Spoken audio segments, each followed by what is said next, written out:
Welcome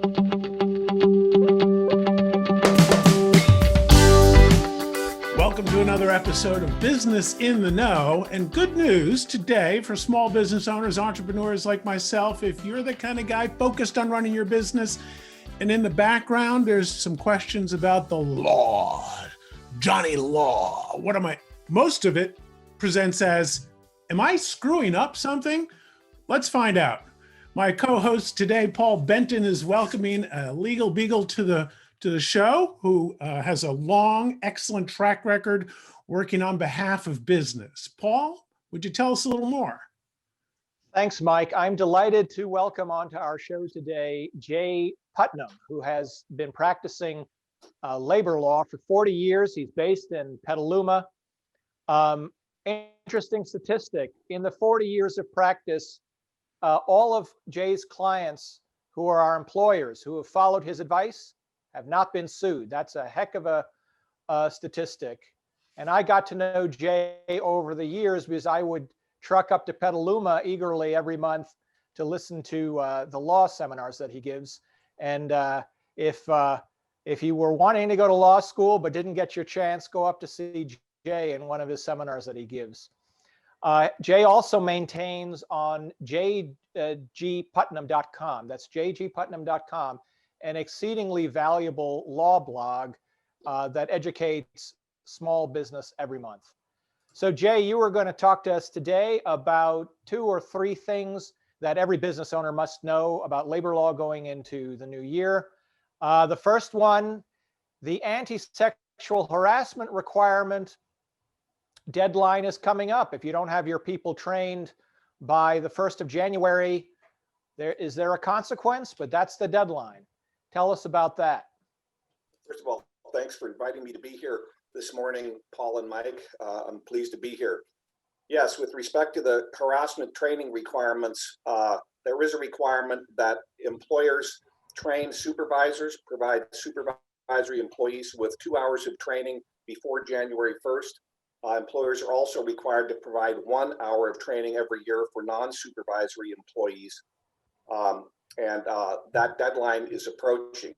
So in terms of the sanctions that are available in the event that employers fail to comply with those requirements, there are administrative sanctions that are available that are imposed by various governmental agencies in the event that the employer fails to comply with that requirement. But really, that's the tip of the iceberg in terms of my concern.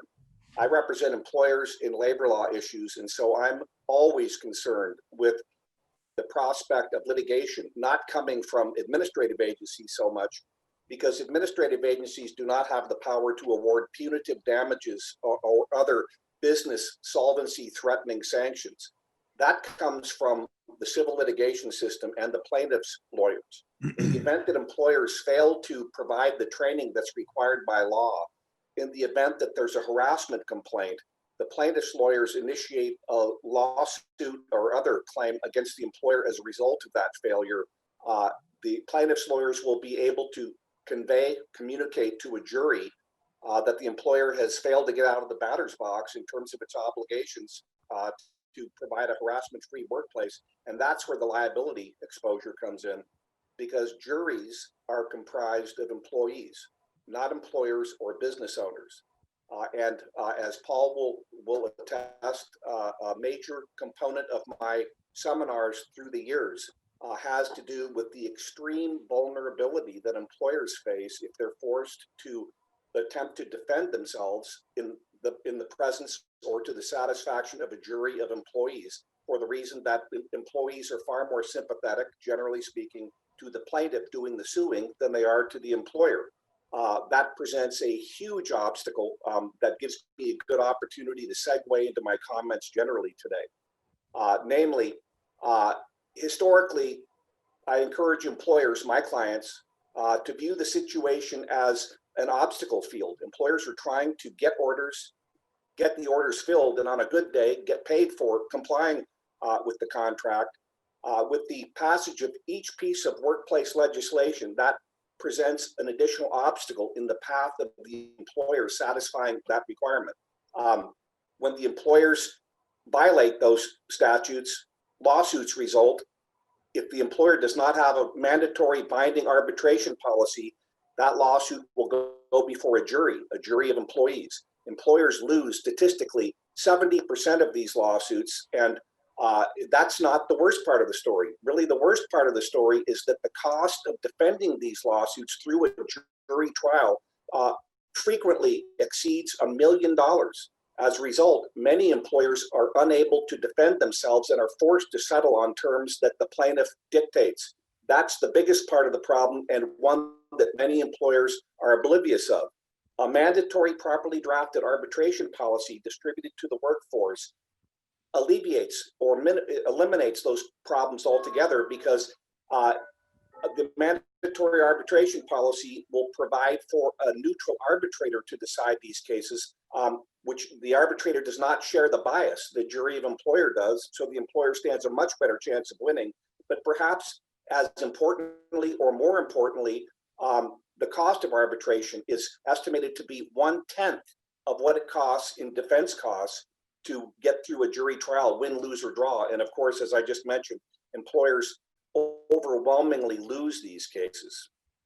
So Jay, the arbitration was in, then it was out, now it's back in. Tell us about what happened to the arbitration legality. At one point this year, employers faced liability for insisting on arbitration, now not the case. On January 1st, 2020, AB 51 was enacted, took effect, and this basically radically limited the ability of employers to administer unilaterally a workplace arbitration policy.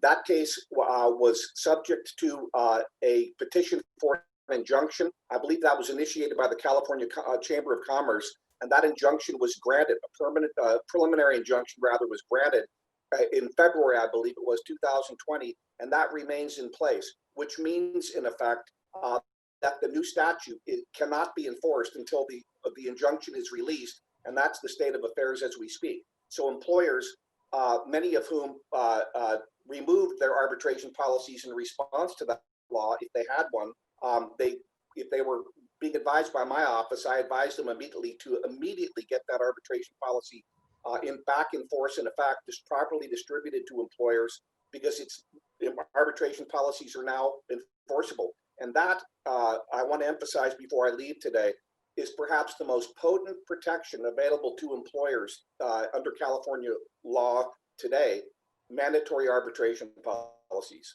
Now, before I leave the subject, I want to emphasize, I have a newsletter that just went out. It's on my website. And in this, I refer to the perfect storm created by the phalanx of new statutes that take effect on January the 1st. We're in the middle of a pandemic. Several new statutes radically expand California leave of absence rights. So as the pandemic spikes in California in particular, employers can expect an avalanche of new leave requests. These new laws that take effect on January the 1st radically expand the rights of employees to demand and receive those leaves of absence, many of them paid. And so employers better understand what they're doing with respect to the new leave rights before they deny an employee's request for leave of absence on the part of the employee rather, or any family members that are complaining of any health-related conditions.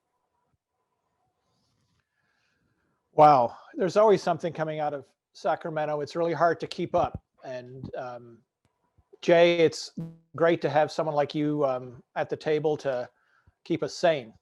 Mike? I will add a link, Jay, to your blog, and we will also let people know how to get a hold of you. And I appreciate you joining us and look forward to you coming back, because when it comes to legal stuff, it's always good to find a lawyer instead of making up your own rules. So thanks for your help with that. And until next time, everybody, thanks for watching another episode of Business in the Know. And we'll see you again. Until then, keep meeting people, making friends, and let's all try to make a little bit of money.